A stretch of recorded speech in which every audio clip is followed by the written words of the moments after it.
YouTube.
All the way in Switzerland, and you're tuning into the Black House Fire Radio, and you're listening to the African Diary Show with Cathy.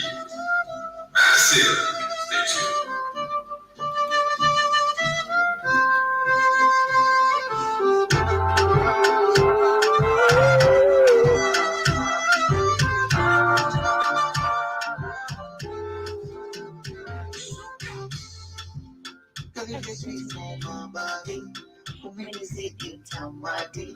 I want you like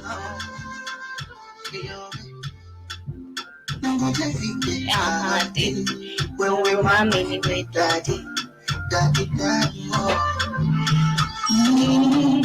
baby, put on your love for me now. Sweet me for party now. Make us spend money now. Put on your love for me now. Sweet me for party now. Make us spend money now. I got balance for you. Content the last for you. Are you gonna make me my arm for you? I got my arm for you. I got check your balance for you. Content the last for you. Are you gonna make me my arm for you? I got my arm for you.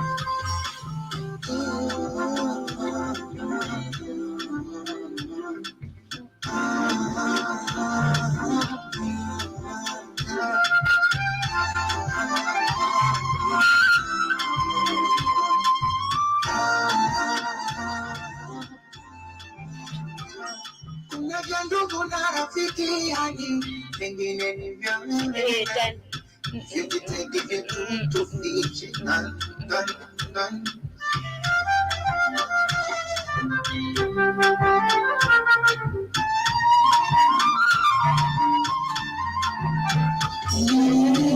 baby, put on your love for me now. Sweet me for party now. Make us spend money now. Put on your love for me now. Sweet me for party now. Make us spend money now. I will check your balance for you. Comes in the last for you. Are you gonna make me my arm for you? I want my arm for you. I will check your balance for you. Comes in the last for you. Are you gonna make me my arm for you? I want my arm for you.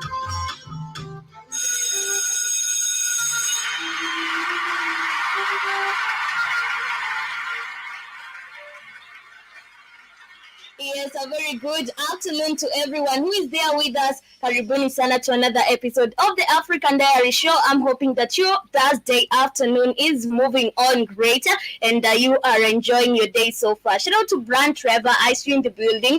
I also see somebody is telling me, nimebaki na Rose Moja, weka asiwaju by Ruga. Man, I'm not gonna do that because this is not a musical show. But in case you want to listen to asiwaju, you can come in tomorrow early in the morning on the Vibe Show, and that is where we get to jam and to any amazing jamming songs you want. But anyway, karibuni sana once again. My name is Katie, in case you're joining us for the first time, and this is the Blackout Fire Network Media of the 21st century. And of course, this is the African Diary Show, where we get to discuss matters concerning African people, what is happening in the countries or in the continent of Africa at large, and the daily to day life activities of the African people. Karibuni sana once again. I hope you get to enjoy our episode of the day, and also I hope you feel free to interact with me and do let me know how your day is coming along and what are your comments or reviews regarding the discussions we shall be having on today's episode. One of the conversations we shall be going through is about castration as this is crazy, and I've never had this, but this is something that is so good. And this is coming from an African country. This is in Madagascar, where people are castrated if you are accused of a rape and you're found guilty. So if you rape someone in Madagascar and you're found guilty, to be castrated. This is something good, and I actually advocate for this, because at the end of the day, we're not going to see men doing these criminal activities or these absurd behaviors. But at the end of the day, in Madagascar, they are trying to fight this law that says, or they are trying to abolish this law that says men should be castrated, or whomever is found guilty of performing rape should be castrated. In other hands, I'm seeing in Zimbabwe as well, they are trying to abolish the law that says, they are trying to abolish the death penalty law. And I don't think this is good. I'm actually saying that Africa back at the death penalty law, and this should apply to all African countries, because we can't have people going and killing people everywhere and now they can walk scot-freely.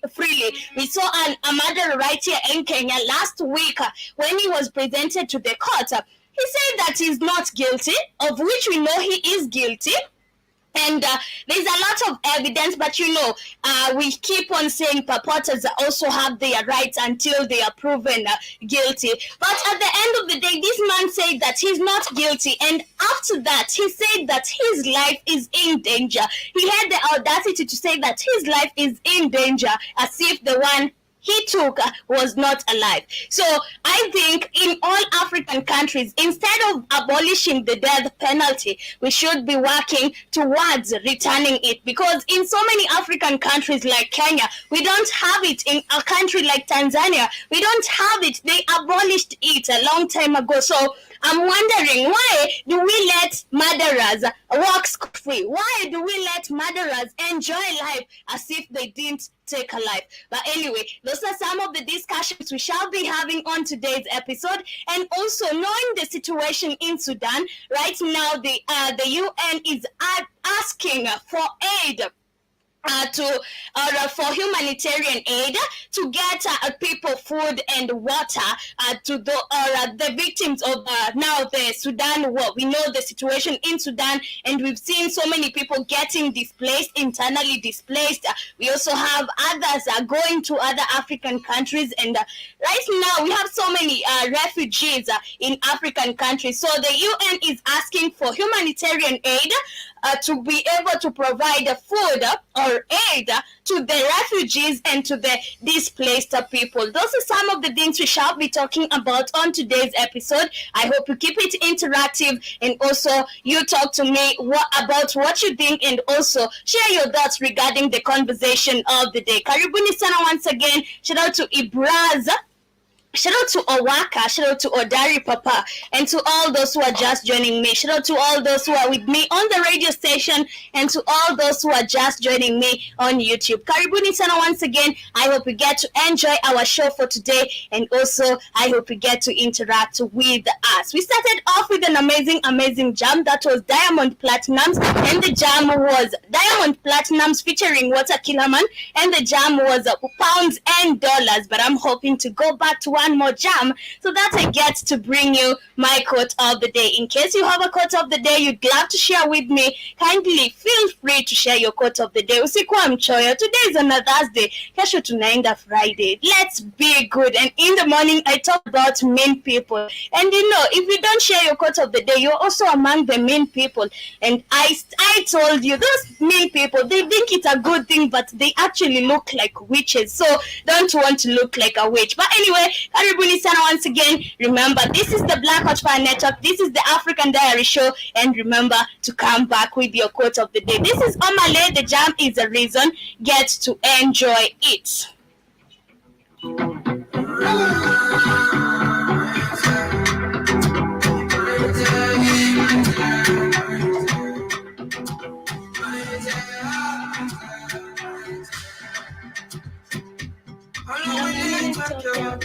Realize I know what to run to.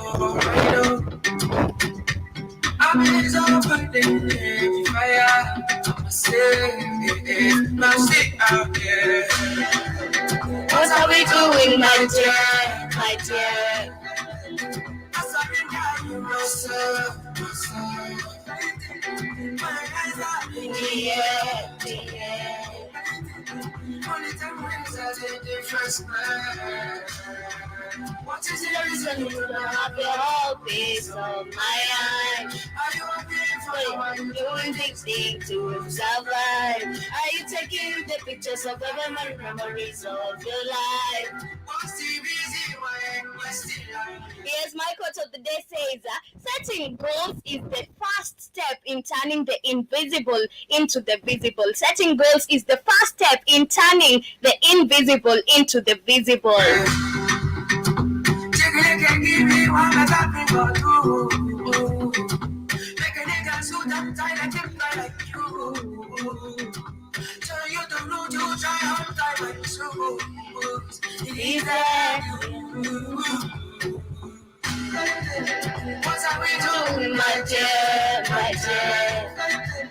I surrender myself. My eyes are in the air. Yeah.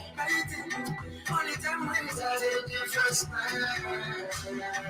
What is the reason You don't have your whole piece of my eye. Are you having fun or are you doing this thing to survive? Are you taking the pictures of every memories of your life? What's the reason why we're still alive?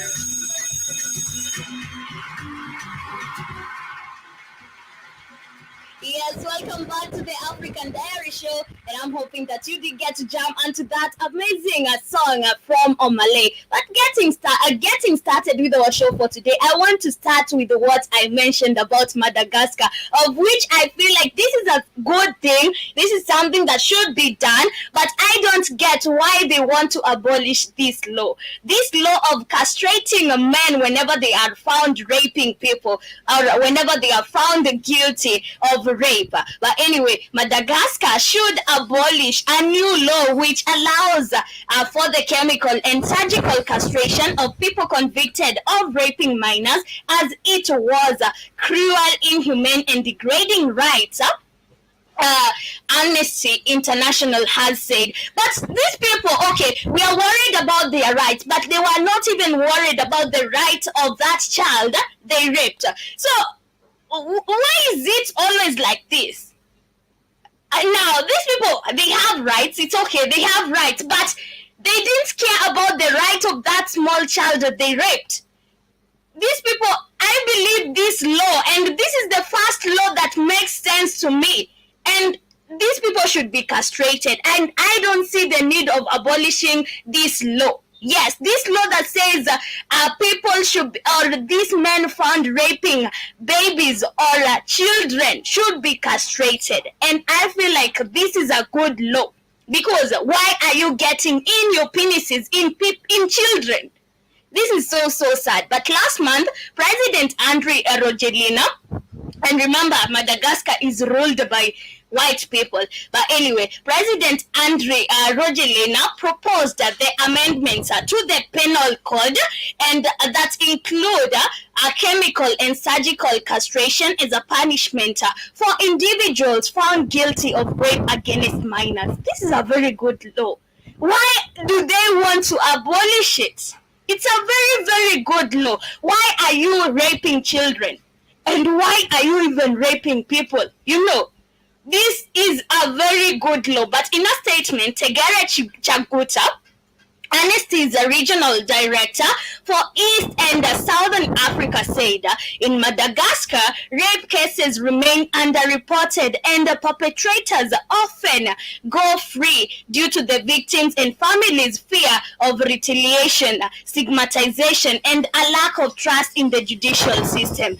And implementing chemical and surgical castration, which constitutes cruel, inhumane, and degrading treatment as a punishment for those found guilty as raping minors will not solve this, and inconsistent with Malagasy constitution provision against torture and other ill treatment, as well as regional and international human rights standards. So I still don't get why the people of Malagasy or the Malagasy people want to abolish this, because at the end of the day, this law is set to protect them, and this law is not even crossing any human rights of any person, because at the end of the day, if you're a rapist, you're not supposed to exist in this country. If you're a rapist, you're supposed to be put away from people, because you're going to rape people. So if you are a rapist, I think it's better to castrate you and remove the organ that rapes people. So at the end of the day, I don't feel like this is any bad. I don't feel like there's any human right being crossed right here. But anyway, I don't know why they want to abolish the law so bad. But at the end of the day, I'd actually advocate for this law to be implemented in any other African countries, because we've seen the rape cases, especially right here in the 254. We always wake up to some disturbing news, even fathers raping their daughters, even uncles raping their nieces. You know, it's always a very, very sad story hearing a child was raped. A woman was raped. Yesterday I was reading a case where a 60-year-old woman was gang raped. Imagine, right here in Kenya. And then we have people in Madagascar who are seeking to abolish a law that promotes men to be castrated whenever they are found guilty of rape. I don't believe this is good. I don't advocate for this. I actually advocate for every African country to come up with a law that says that these men should be castrated, because they are misbehaving because of that organ. Without it, they won't be able to rape anybody. So let's remove it, right? I believe that's the only way to give justice to these people who are raped. But anyway, talk to me. Tell me what you think about this, because I think it's a good thing, but also seeing the Malagasy fighting against it is also a very bad thing. Keep on talking to me. Remember, our WhatsApp number is very open, 0705 428 388 0705 428 388. Do you think that it's a very good thing to castrate men who are found guilty of rape? Do you think that it's a good thing to castrate men who are found guilty of rape? I think it's a good thing, and I think this should be implemented everywhere in the continent. But anyway, away from that, we're still talking about laws and those who are seeking to abolish laws. In Zimbabwe, I'm seeing that they are seeking to abolish the death penalty. And, we always abolish the good laws and leave the bad ones for us. This is what happens for Africa. We always seek to abolish the good laws, but keep the bad ones. Why is it always like this? It's so many times I've said that I'd really love the death penalty law to be returned back right here in Kenya. Whenever somebody kills someone, you should be killed as well, hanged in the broad daylight at 2 p.m. while everybody's watching, because at the end of the day, you've killed. And I gave you a very good example. Last week we had John Matara, a murderer, going to the court, and he said he's not guilty. After that, he said that now my life is in danger. He said his life is in danger while he's pretending that the one he took is not alive. So what right does this man have to say that his life is in danger while we know very well he murdered a person, or he murdered someone, or the other person didn't have a life? Does that mean so? Because it doesn't make sense. In Africa, we are so bad at laws. We always abolish the bad ones, we always abolish the good laws, but we keep the bad laws for ourselves. And I don't think that is right. And this is why we will never have democracy. Because what is democracy? Democracy is a life for a life. You kill someone, you get killed when everybody's watching. That is what democracy is. But in Zimbabwe, they are seeking to abolish the death penalty, of which I don't like, and of which I don't love, and I don't even approve. But anyway, Zimbabwe's cabinet has supported proposed legislation to end the death penalty, marking a pivotal point in abolishing capital punishment in the southern African country. Information Minister Jenfan Musware on Tuesday said that cabinet's decision was made following countrywide consultations. Should Parliament approve the bill, life imprisonment will serve as the maximum sentence. So what? You keep on feeding a murderer. This is what happens in Kenya. You keep on feeding a murderer. It happens in so many African countries. Why are you feeding a murderer? Make their life miserable. Instead of feeding them for free, make their life at least miserable, but you keep them in those cells, and those people can even become millionaires in those prisons, because they have phone times, they have mobile phone times. So at the end of the day, what type of imprisonment is that? Doesn't make sense for me. If you killed someone, you're supposed to be killed when everybody is watching, because you thought that the other person didn't have a right. Everybody has a right to live. Everybody has a right to life. But you want to end somebody's life, and you pretend now you have every right to live, but you cut someone's life short. It's so crazy, man. But should our Parliament approve the bill, life imprisonment will serve as the maximum sentence. It doesn't make sense for me.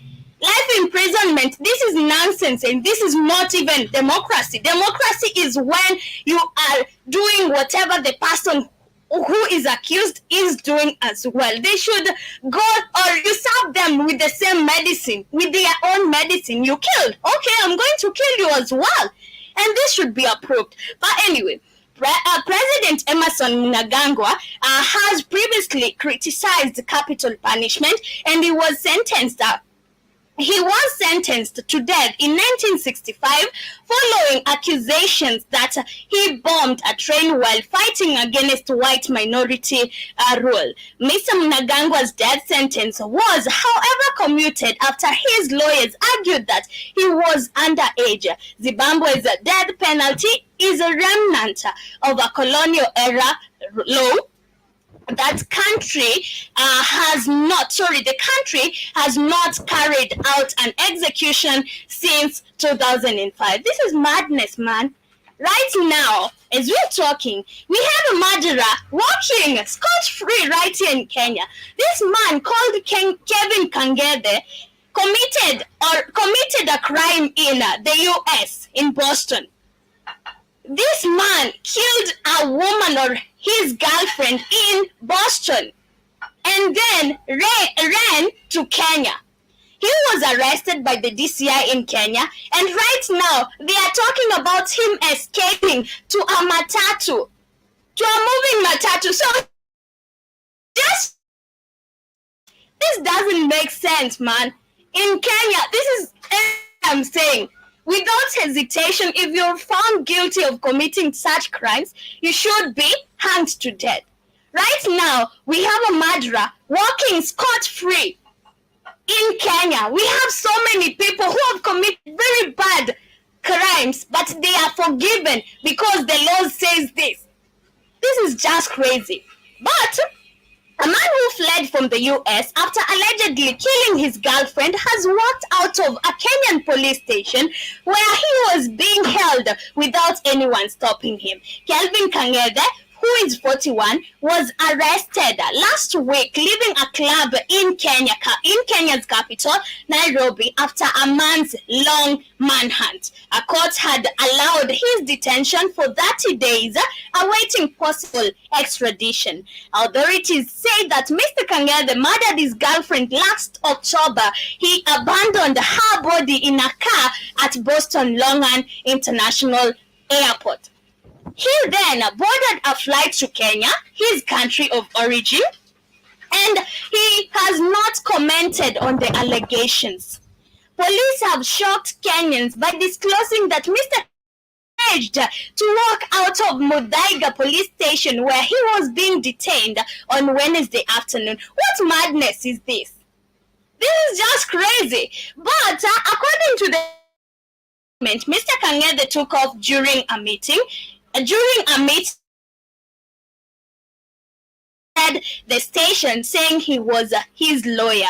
After a short while, the prisoner escaped by running away and he left the lawyer behind, the statement said. At that time, all the officers were attending a separate meeting that had been called by the head of the station. And an eyewitness who works near the station told the BBC that police pursued Mr. Kangede, who was dressed in a black jacket, without for jaywalking.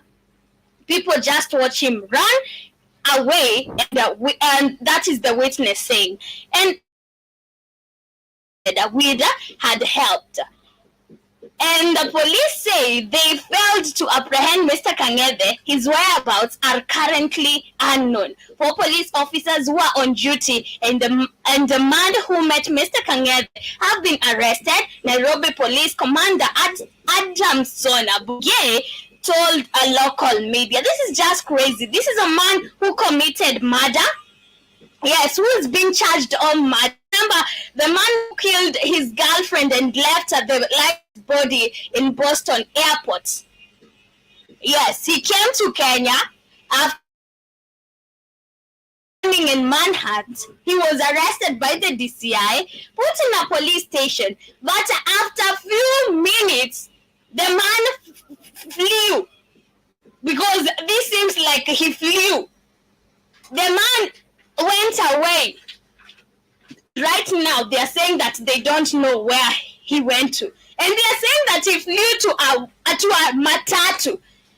This doesn't make sense. It doesn't make sense. And system right here in Kenya, they are corrupt. Corrupt. The judiciary system, the corrupt system we have right here in Africa. And this is why the castration law in Madagascar should be implemented in any other African. Death penalty should be implemented in any other African country. Whenever you're caught and there's enough evidence that you committed that crime, let us see you being hanged. Let us see you being hanged. Because at the end of the day, you're a criminal, you're a murderer. And if you're forgiven, you'll do the same thing. So at the end of the day, why are we forgiving? Why are we even giving you jail time? You don't deserve that. You need to be hanged while everybody is watching. This is so sad, seeing that now there is a murderer who is walking free without the Kenyan police doing anything, with the Kenyan police letting him walk scot-free. And it's actually like they released this man, because you can't tell me that he just walked away and nobody was following. Nobody was following him. He just walked away and ran into a matatu. Went. And the police are saying very well he went and boarded a matatu. And you're seeing that. Why can't you follow the matatu?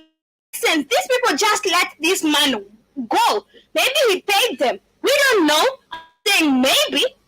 It's just a maybe. Maybe this man paid the police to shut up and not to arrest them. Not to arrest him. Sorry. So at the end of the day, man, if you're waiting for justice, this is crazy, because at the end of the day, you see how our judiciary system is corrupt right here in Africa. But other than that, you guys can talk to me and do let me know what you think about this regarding the 3 conversations we've had about the laws, those African laws. We talked about one in Madagascar where they are seeking to abolish the castration law. If you are charged with rape, you are now put, or you can be castrated surgically or naturally. You can be castrated. And also in Zimbabwe, yes, they are seeking to abolish the death sentence, or yes, the death penalty. And at the end of the day, I don't think it makes no sense. But I see Swedish bastard is saying no money, no justice. Very true. Very, very true. No money, no justice. Now, and this corrupt system is only rich people. So if you're a poor person in Africa, there's never justice for you. There's no democracy for you. There's no justice actually for you. So if you're poor in Africa and maybe you're looking for justice, man, it will take forever. And at the end of the day, you will just have to live by it and say, I've washed my hands because I know I'm not going to get justice. It's so sad. It is so sad to see this. But I support the Madagascar or the Malagasy law that says if you're found or if you're caught and charged guilty of rape, especially of underage or of children, you should be castrated. And that's a very good law. And I said, Africans, we seek to abolish the very good laws and take the very bad ones, the ones that won't work for us. We seek to abolish the very bad laws we have, or we seek to abolish the very good laws we have, and now keep the very bad laws that don't work for us. And it has always been like that. Look at the death penalty. How many countries up to date in Africa still practice the death penalty? None. Very few. Zimbabwe is among the last few that are seeking to abolish it. But if you look at this, there is no execution that has been done since 2005. So at the end of the day, the death penalty has not even been working in Zimbabwe. Not that we don't have murderers in Zimbabwe. Not that we don't have rapists in Zimbabwe. It's just because that there is no justice. There is no justice. But shout out to Joshua too. Karibu sana. And thank you very much for joining us on today's episode. Keep on sharing your thoughts on regarding what you think about the African laws and what you think about our judicial systems. Do you think that they really work for us? Do you think that they actually favor African people? Or is it just a rumor that we have a judiciary that will work for you? But Karibu Kenya. In Kenya, we know that our judiciary system is one of the most corrupt systems we have. So at the end of the day, if you're looking for justice in Kenya, if you don't have money, you're most likely you'll not find justice. But away from that, let's move on to a different conversation. And karibuni sana. Shout out to Big Tech. Let me shout out some few people who are with me right here as we get to continue. Shout out to Swedish Bastard Jaboya, Joshua too, and to the rest of the silent listeners who are with me on the radio station. But as we get to move on to other different conversations, we are heading straight to Ghana. And in Ghana, these people they have been having power problems or electricity power cuts, and It's not only in Ghana. I bet we all know right now in Kenya we are having power rationing. So the problem of power cuts, it's not only affecting Ghana, it's not only affecting South Africa, it's not only affecting Nigeria. We have so many African countries that are going through this. But right now in Ghana, these are a new law that the parliament is seeking to implement. But we have the outcry from the citizens saying that this law is oppressing them, and they stopped the passing of the law. And the new power tax, it's actually a tax. It's just like the way we have our Kenyan president seeking to implement tax, but he actually doesn't ask us. The best thing is that in Ghana, it's like these people have a say, but in Kenya, we don't have a say. But new power tax put on hold after the public outcry. So they came out and said that this power tax is going to oppress us, of which it is going to do.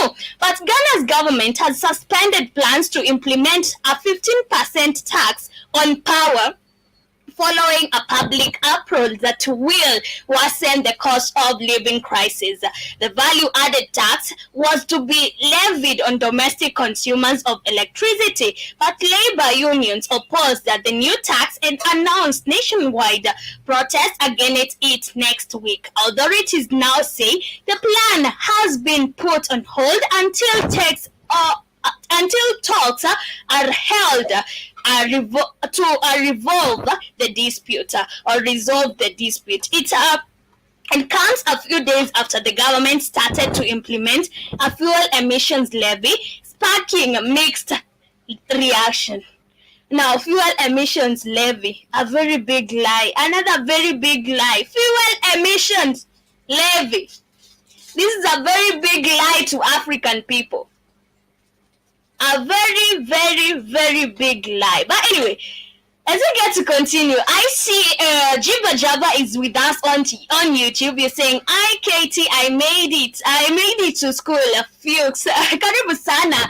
And also you're saying voluntary castration. What is this? No, Jiba Jaba, you actually got it wrong. I said in Madagascar there is a law that says if you are charged of rape of minors, you are castrated. Yes, if you're found guilty of rape, let me try and get it for you real quick before we get to continue. If you are charged with rape in Madagascar and found guilty, you are subjected to castration, and of which I think this is something that is so good. And okay, let me try and see. Okay, this the law says chemical and surgical castration as a punishment for individuals found guilty of rape against minors. So Jiba Jaba, I hope you get that right. But I see, Jiba Jaba, you're saying, I thought this was some family planning crap. Oh, no. And also you're saying, not with those goofy wigs, they look foolish. And also you're saying, around the world with the Katie. Yeah, karibu sana. On every part of Africa for 3 months. You need to pay me, but today I want to take you everywhere to Africa for free. But anyway, we were talking about Ghana, and we were talking about the power cuts and the new tax that was supposed to be implemented by the government. But after an uproar of the civilians, the government put it on hold, and this comes after a few days.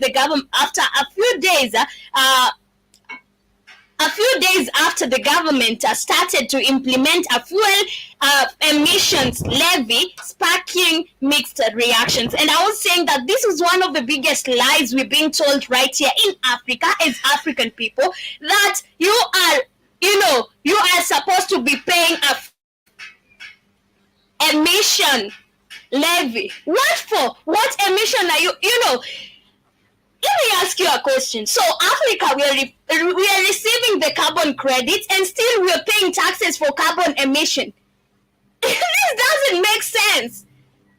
It doesn't make sense, and it shows how greedy these African puppets are. Why would we be receiving carbon credits and are still the same time we're even paying carbon taxes or fuel emission levies? Why? Does that even make sense for you? That doesn't make sense for me. And remember, we decided to take a burden of those emitters or those other continents like Europe, Asia, for the carbon. But when it comes to us, we have to pay, of which we know very well we don't even emit more than 1% of carbon. This is just crazy. But Ghanaians are now required to pay an annual levy for the carbon emissions produced by petrol or diesel powered. Listen to the madness. So, this is just crazy, man. It is just crazy in the lies we're being told as Africans, and you want to believe in this, that you emit any carbons to be paying for, while your government is even getting carbon credits. Some other time I was talking about the Kenyan government removing people from the Mau forest, where this is their ancestral land or ancestral home, just to get extra carbon credits.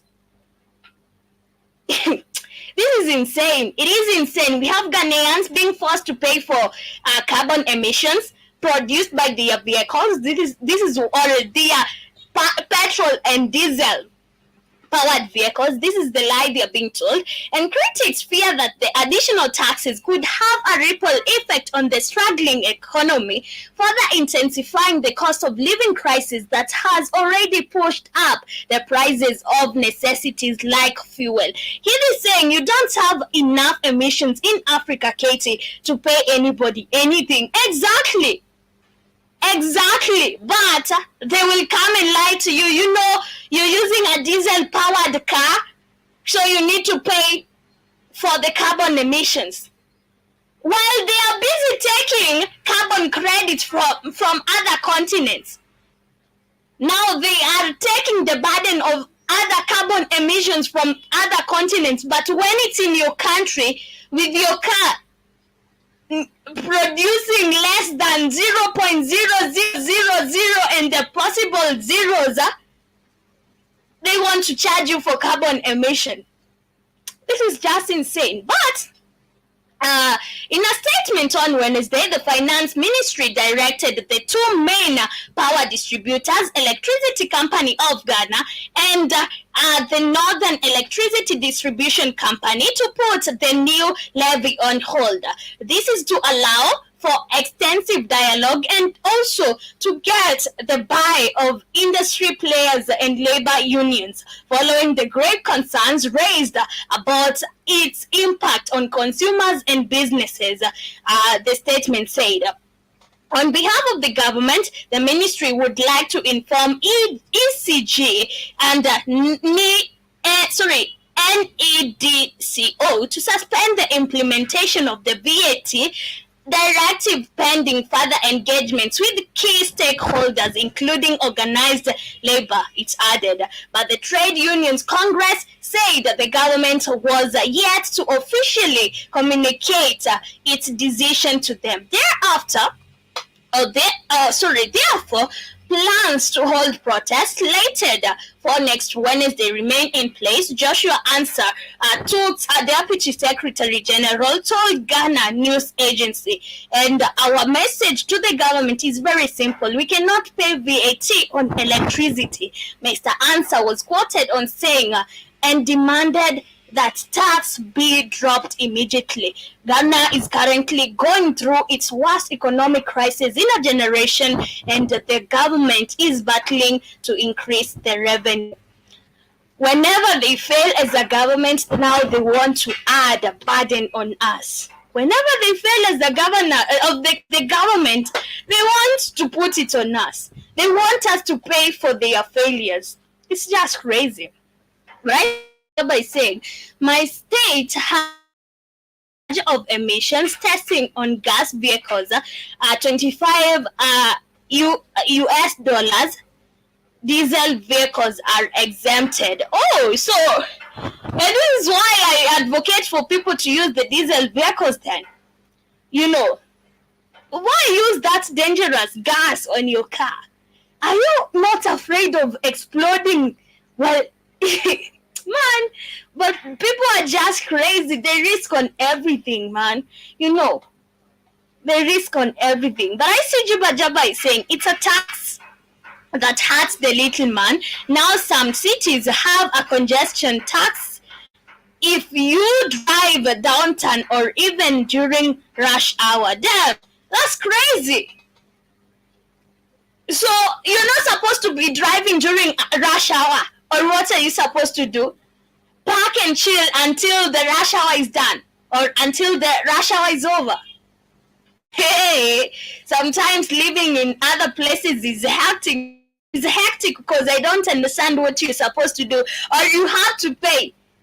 Because at the end of the day, you have to get where you're getting to. You have to get to where you're going to. This is crazy, man. It is crazy. It's insane and doesn't make sense to me. But at the end of the day, whatever is happening in Ghana, most of the time you'll find that these African puppets, what they try to do, for them to cover their mistakes, they'll put it on the citizens. If the Minister of Finances failed right here in Kenya, he'll try to cover this with the citizens.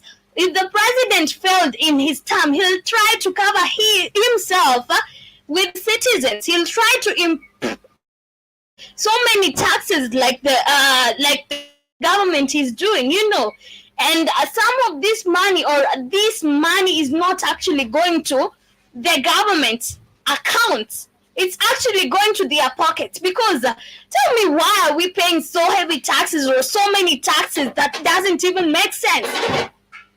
It doesn't make sense. Most of these leaders, they're just trying to cover themselves. They did something that didn't make sense, but at the end of the day, they are trying to cover themselves, so they want to put it on you, and you have to pay for it. You have to help them pay for their mistakes. This is what happens in most of these governments. But I see Kid is saying exactly 100%, Katie. And also I see Biwe Desmond. Hello to you too, Desmond and Karibu Sana. Jaba is saying, no, pay the $15 if you want to get to work. Oh, damn, that's crazy. But I'd rather use train then. I'd rather wake up and go and board the fast train, because $15 all the time, that's a lot of money, man. You would be saving that money and doing something different. Well, anyway, talk to me. Do let me know what you think about this. Do let me know. But, now Ghana seems like Kenya. Ghana is like Kenya, is the new Kenya. Ghana is behaving the same way. Nana Akufo-Addo is really following on what Ruto is doing. Is really following on Ruto's footstep. Very well. That is what he's doing, because tell me, why are people being forced to pay carbon emission fees? When we know very well we have African countries taking carbon credits from other continents to carry the burden of those continents. While we know very well, if we look at the carbon emission in Africa, it's not even close to 5%. It's not. But ICK is saying, damn, that's a lot of money, Jiba. Yeah, that's a lot of money. $15 for you to use a road just because it's rush hour. Hey, that's a lot of money, man. I'd rather use the train. But anyway, as we get to continue, talk to me and do let me know what you think about this as we get to continue with other different conversations. And as we get to continue, also, this somewhere I mentioned about Sudan, and with the knowledge of what is happening in Sudan, the UN asking for Africans, or asking people to donate for the Sudanese refugees, or are internally displaced. Yes, they asked Africans to help them come up with the humanitarian aid for the, I'm trying to find it, but I can't find it. But anyway, they're trying to come up with aid for the Sudanese people. And at the end of the day, I feel like this is true because African people, we're the ones to be helping our brothers and sisters. But in that country, even if you look at the budget of every country, there's always money allocated for such disastrous occasion. But if you look at what is happening in Sudan, some time back I was analyzing what is happening in Sudan. There's a border violence between Sudan and South Sudan. There's there's a war between the military and the RSF. And then there's ethnic crisis in that country. So if you look at what is happening in just one country, even if they had money set aside for those crises, I believe we also need to come in as African people, because at the end of the day, these are our own people and we need to help them as brothers and sisters. But it's so sad that the only thing we can do is donate food. We cannot help on the war. We cannot help on whatever is happening, because about the ethnic violence, it's up to them to sit down and believe or get to know that, or get to understand that these people are our people. We cannot keep on fighting about the same thing all the time. They just need to sit down and understand that. About the RSF and the military, we can have a ceasefire that never works. We've had so many that have never worked.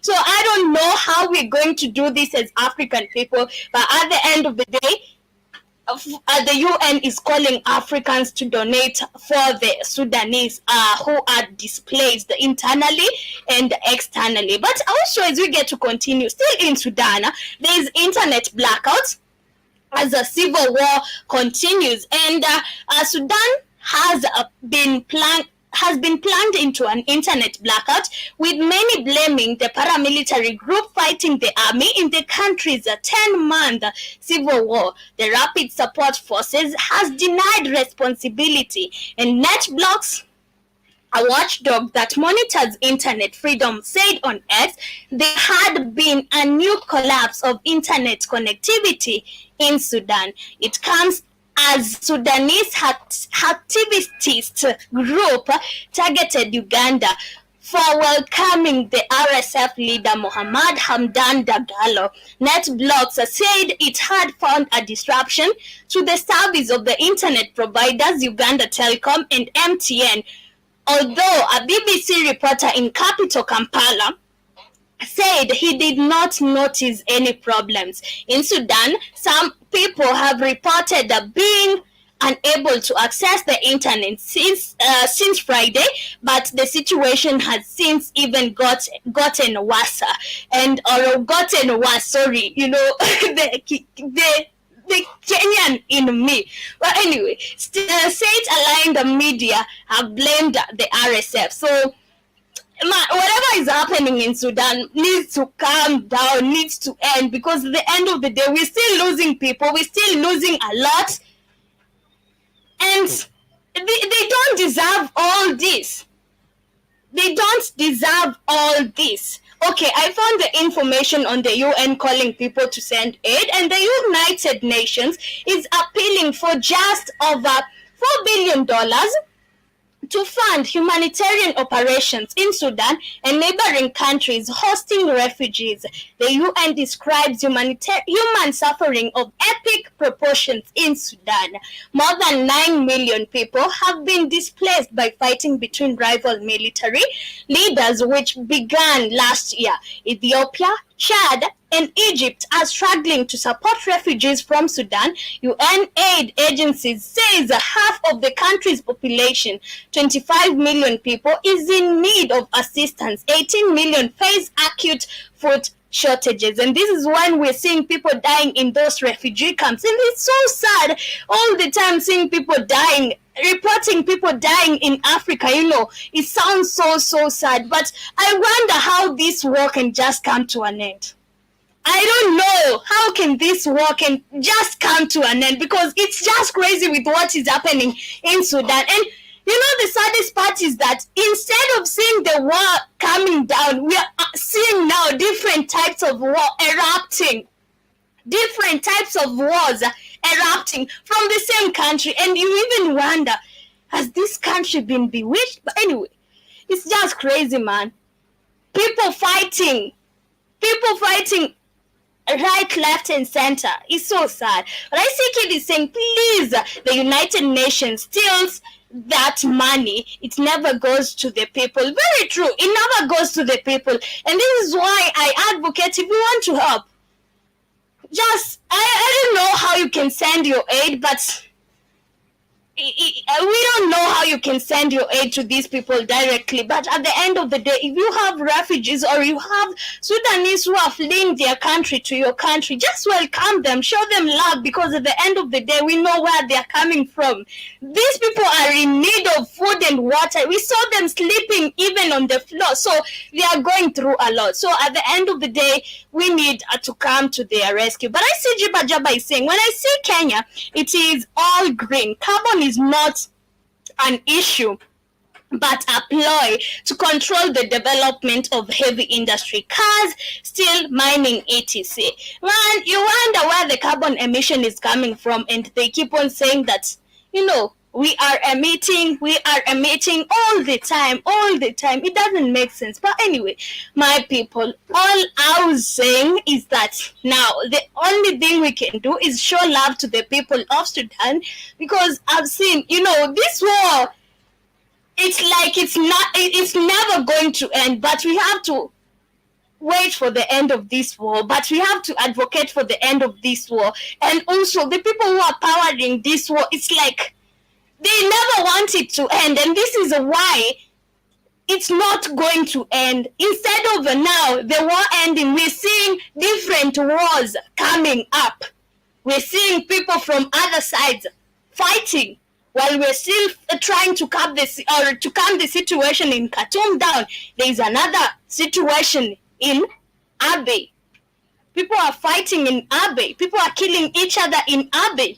Right now, we have almost 70 people dead to the ethnic violence in Abyei, the border violence. Imagine, we also have ethnic violence. And it's so sad. It saddens me all the time. People fighting because of pastoralists. People fighting because of cattle. People fighting because of borders. Doesn't make sense. But anyway, my people, I think we shall wrap it up right here. Asanteni sana for with us on today's episode. It has been a wonderful 1 hour session with you guys. I hope you did get to enjoy the conversation of the day. Shout out to Cookie, shout out to DJ Trix. Yes, shout out to you, and to all those who joined me. Shout out to Diana Hodari Home. Shout out to Lazwab, Sony, and to all those who are with me on today's episode. ICG Bajaba, you're saying you make good points today. Turmoil all around the world. Thank you very much. And also you're saying take care to you too. And remember to join us later on the Word of the Streets, in the streets of Rongai, of course. Koherini, enjoy the rest part of your day, but don't forget to join us on today's episode of the Words of the Street.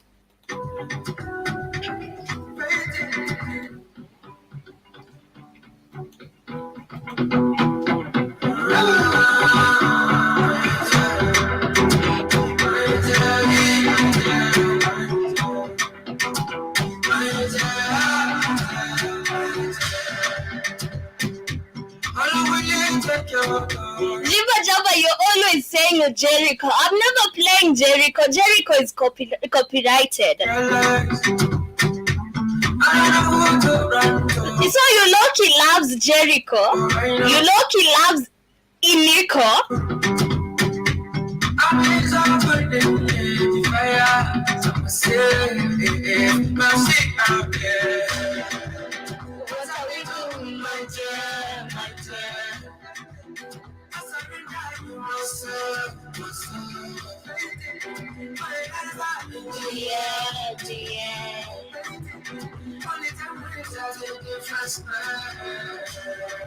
What is it? Gonna have your whole piece of my eye. don't know how you doing this thing to survive. I ain't taking them, just surviving the memories of your life. What's the reason why we're still out here? Take give me one that's happening for you. Make a nigga so that tight that you play